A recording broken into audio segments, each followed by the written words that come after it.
I'm curious, did you always want to be in that line of work? I always wanted to be famous.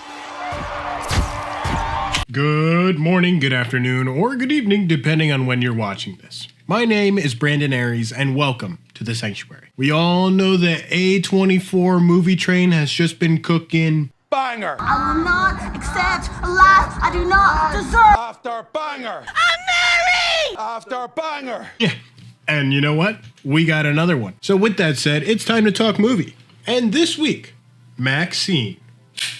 I forgot to fill in the little stars last week. Whoops. Go see Inside Out 2. Card is right up here. This is the third and most likely final installment of the X trilogy. Maxine Minx is an adult film star and an aspiring actress. That's right, she wants to be one of the greats in Hollywood. I'm a star! Though there is a mysterious killer walking the streets of Los Angeles, and there are also monsters that are trying to unveil the deep, dark past of MaXXXine. I gotta say, the cast was great. I was not expecting the likes of Giancarlo Esposito and Kevin Bacon in this movie. You have something I want.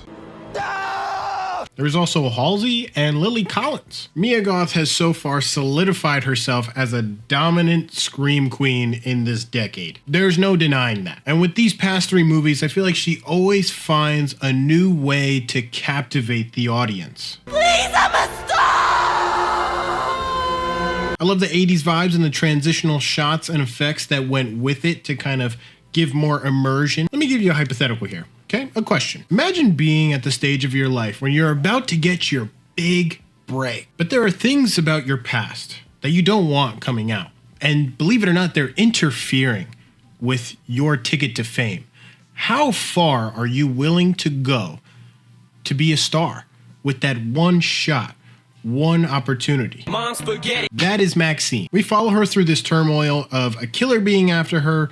Then there's people that are trying to reveal her deep, dark, secret past, all while she's just trying to be a big movie star. Family matters, am I right? Let me talk about the third act, because I'll be honest, I wasn't expecting it. However, if it's anything that an A24 film has taught me, don't expect anything. Once I flicked that switch, everything else came in. As far as thrillers go, this one definitely stands out within the 80s category, and it blends very well. And what I like about MaXXXine is that even with the third installment, usually you think like, all right, we're done. Like, it's over now, right? It still kind of leaves you in that sense of like, but what if there was more? Even though these X films are connected, they still do a good job at showing some distinction to maybe make it different, even with the nods to previous films. I'm very torn as to which of the three is my favorite, though if I had to pick one off the top of my head, I'd probably still say Pearl.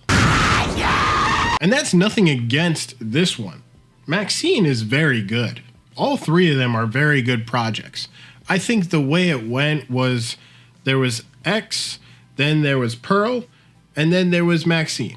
If anything, I'd probably do 1, 3, 2. This movie is a little under 2 hours, which I think is perfect because once you have a concept like this that kind of spans a little over 2 hours, it kind of derails itself. I think MaXXXine picked up on this and kept the audience gripped at the edge of their seat. There were parts about this movie that felt very nostalgic, like being a kid in high school going to see an R-rated movie, like how the cliche movies are. Overall, this film's great.